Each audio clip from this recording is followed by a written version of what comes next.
জুমা জুমা এই যে দাদি আইয়া পড়ছি আমি। একি আপনি আমার রুমে এসেছেন কেন? এই রুমে আইছি মানে? আরে আমি জুমার কাছে আইছি। এদিকে এদিকে জুমা এদিকে। না, ঝুমা কোথাও যাবে না, ঝুমা পড়ছে। যাইবো না মানে? আমার নাতনি আমার কাছে যাইবো না। এদিকে এদিকে পাখি এদিকে। তুমি কোথাও যাবে না, আম্মু কিন্তু বকবে। আমি দাদুমনির কাছে যাব। ঝুমা খবরদার, তুমি ওনার কাছে যাবে না। এই আমার নাতনি রে আমার কাছে আইতে দিতেছ না। আমি কইলাম রফিকের কাছে বিচার দিব। এখানে কমপ্লেন করার কি আছে? তাহলে ওরে আমার কাছে আইতে দিতেছ না কেন? দাদুমনি এই যে চলে আসছে। চলো আমি একটা নতুন হাসির গল্প শিখছি, তোমারে কমই দিকে চলো। আপু এসব কি হচ্ছে আপু?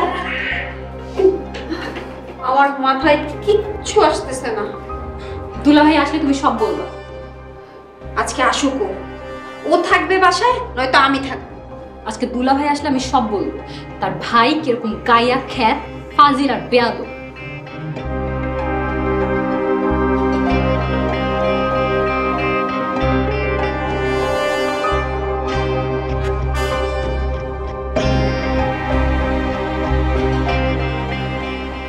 কি ব্যাপার, মুড অফ কেন? আমি আর এই বাসায় থাকবো না। আমি আর এই বাসায় থাকবো না কেন? কি হয়েছে? গ্রাম থেকে তোমার ওই খ্যাত ভাই আর তোমার মা এসেছে।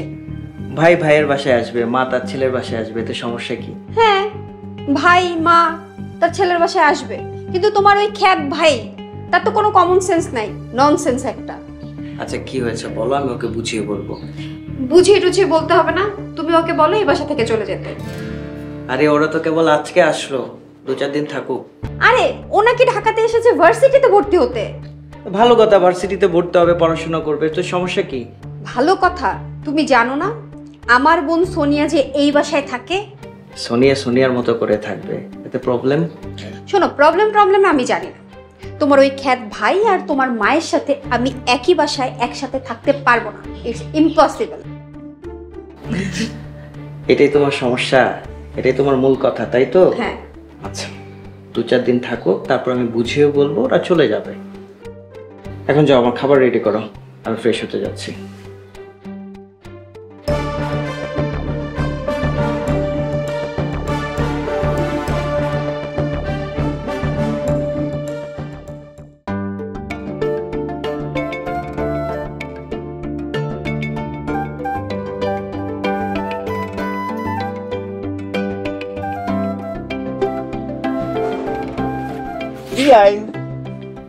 কি করেন? ও কোনে? এই তুমি আবার এখানে আসছো, আবার আমাকে বেআইন বলে ডাকতেছো? তা বিআইন, আপনার নাম কি? এই তুমি এখান থেকে যাবে নাকি আমি আপুকে ডাকবো? আপনি আপু আপু করেন কেন? আপু আপু এই যে আবার আপু আপু করতেছেন। আপনার আপু আমার কি করব? আপু আপু আপু কি হয়েছে রে এখানে সোনিয়া? দেখো না আপু, এই খ্যাত গায়া ছেলেটা আবার এসে আমাকে বিরক্ত করছে। কাসেম, তুমি এখানে কি করো? আমি তো কিছু শুরু করি নাই, একটু বিয়ানের সাথে মজা করতেছিলাম। কাসেম, তুমি এখান থেকে যাও। যাবো না। তুমি এখান থেকে যাবে না? সোনিয়া এখান থেকে চল, তোর দুলাভাই আসলে ওর নামে কমপ্লেইন করব। চলো। যান যান, করেন কমপ্লেন।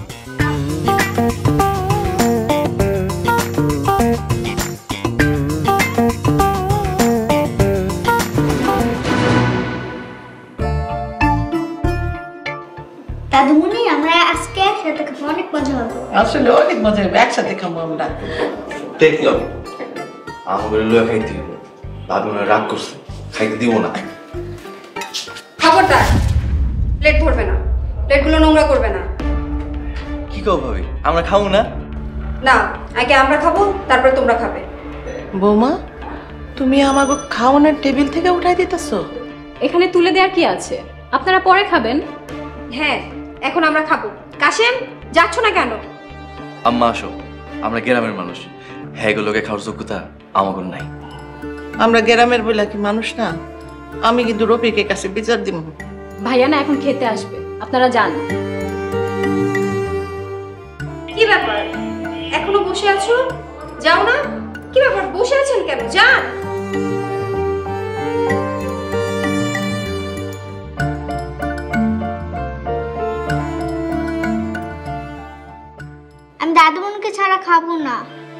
করে খাও, এক চড় দিব। কি হলো, ওকে বকা দিচ্ছ কেন? দেখেন না ভাইয়া, ও আপনার মায়ের সাথে খেতে চাচ্ছে। আম্মু, এখন খাওয়া আমাদের সাথে, দাদুমণির সাথে পরে খেও।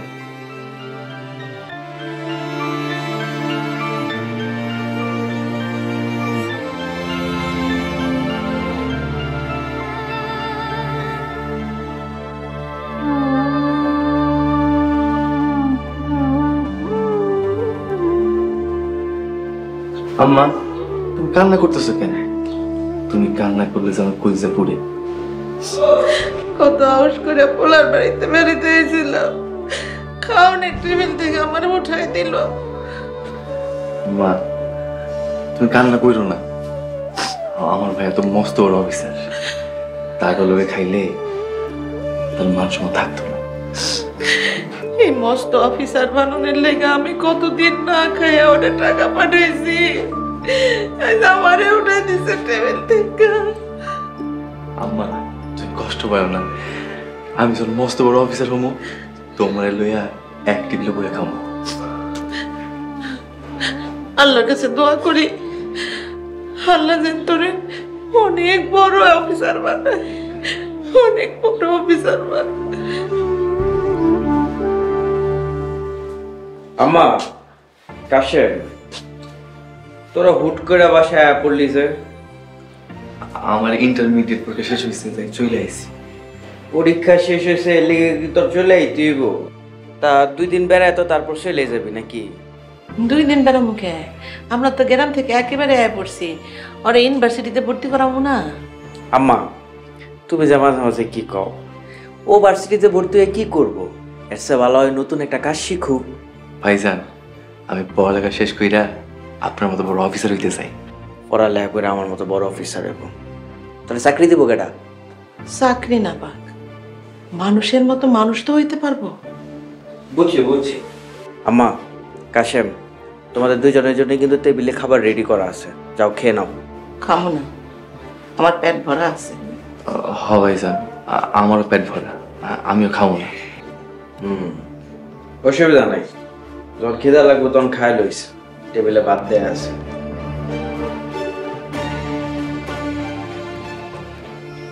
আম্মা, ভাইজান এমন হইল কেমনি? টাকা আর বইয়ের কারণে এমন হয়ে গেছে। তাহলে আমি বিয়া করুন না। আমার বউ যদি তোমার সাথে এমন করে।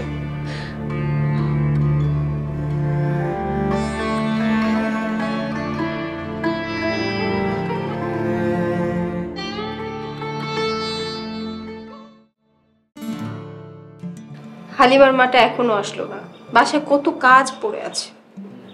আপু, তোমার ওই শাশুড়িকে দিয়ে কাজ করাও।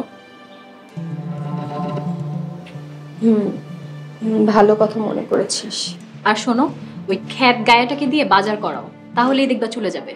পাও, দাঁড়া, এক্ষুনি ওকে ডাক দিচ্ছি। কাশেম, কাশেম।